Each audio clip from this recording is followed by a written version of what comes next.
Hi friends, എല്ലാവർക്കും പുതിയൊരു വീഡിയോയിലേക്ക് സ്വാഗതം. ഇന്ന് ഞാൻ ഞായറാഴ്ച ദിവസത്തെ എൻ്റെ ലഞ്ചിൻ്റെ റെസിപ്പി ആയിട്ടാണ് വന്നിട്ടുള്ളത്.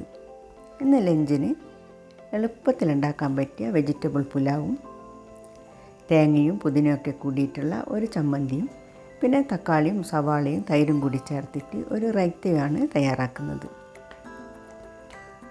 നിങ്ങൾക്ക് എൻ്റെ വീഡിയോ കണ്ടിട്ട് ഇഷ്ടമാവുകയാണെങ്കിൽ ലൈക്ക് ചെയ്യാനും കമൻറ്റ് ചെയ്യാനും സബ്സ്ക്രൈബ് ചെയ്യാനും ഒന്നും മറക്കരുത്. അപ്പോൾ നമുക്ക് വീഡിയോയിലേക്ക് പോകാം. ആദ്യം തന്നെ പുലാവ് ഉണ്ടാക്കാനുള്ള അരി ഒന്ന് കഴുകിയിട്ട് ഒരു 10 മിനിറ്റ് കുതിർത്ത ശേഷം വെള്ളമൊക്കെ കളഞ്ഞിട്ട് ഊറ്റിയിട്ട് മാറ്റി വെക്കണം. ഞാൻ ജീര റൈസ് കൊണ്ടാണ് ഈ പുലാവ് ഉണ്ടാക്കുന്നത്. അതിന് വേണ്ടിയിട്ട് 4 കപ്പ് അരിയാണ് എടുത്തത്. ഇതിലേക്ക് വേണ്ടിയിട്ടുള്ള പച്ചക്കറികളൊക്കെ കട്ട് ചെയ്തെടുത്ത് വെച്ചിട്ടുണ്ട്. ബീൻസ്, ക്യാരറ്റ്, ഉരുളക്കിഴങ്ങ്, കോളിഫ്ലവർ എല്ലാം 1/2 കപ്പ് വീതമാണ് ഞാൻ എടുത്തത്.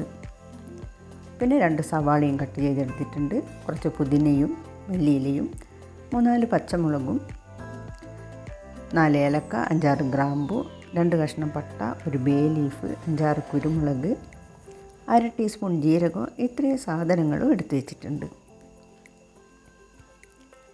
ഇനി പുലാവ് ഉണ്ടാക്കാൻ വേണ്ടിയിട്ട് ഒരു പാത്രം അടുപ്പിൽ വെച്ചിട്ട് അതിലേക്ക് 2 ടേബിൾ സ്പൂൺ നെയ്യ് ചേർത്ത് കൊടുത്തിട്ടുണ്ട്. അതൊന്ന് ചൂടായി വന്നപ്പോൾ എടുത്തു വെച്ച സ്പൈസസ് ഇട്ടിട്ട് അതൊന്ന് പൊട്ടി വന്നാൽ സവാള കട്ട് ചെയ്ത് ചേർത്തിട്ട് അത് കളർ മാറി വരുന്നത് വരെ ഒന്ന് വഴറ്റിയെടുക്കണം. സവാള ഒന്ന് കളർ മാറി വരുമ്പോൾ 2 ടീസ്പൂൺ ഇഞ്ചിയും വെളുത്തുള്ളിയും കൂടിയിട്ട് ചതച്ചത് ചേർത്ത് കൊടുത്തിട്ട്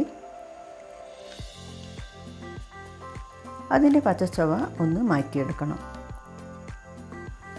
പിന്നെ പച്ചമുളക് കട്ട് ചെയ്തതും കൂടി ചേർത്ത് കൊടുക്കുന്നുണ്ട്.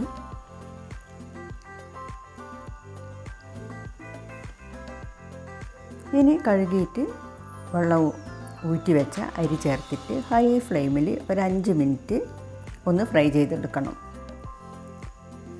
അരി ഒന്ന് ഫ്രൈ ആയി വന്നാൽ എടുത്തു വെച്ച വെജിറ്റബിൾസും കുറച്ച് മല്ലിയിലയും പുതിനയിലും കൂടി ചേർത്തിട്ട് 2 മിനിറ്റ് ഒന്ന് വഴറ്റി കൊടുക്കാം.